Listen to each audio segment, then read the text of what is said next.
Now guys, you joined me at the end of a gorgeous day here in Bournemouth, and I have spent the day on the tools, enjoying myself, getting my hands dirty, trying to save my TT. Now if you haven't seen the channel before, I've got a Mk1 Audi TT, and it used to look like this.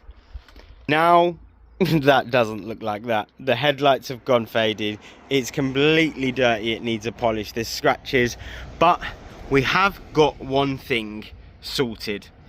Max Speeding Rods have sent out a full set of coilovers. Thank you for Max Speeding Rods for sending those out. And let's have a little look at how far I've got today. We've got the first one in, and if we look, that is fresh, clean, lovely, and ready to go to get some use. Now this old one, the gaiters are all split.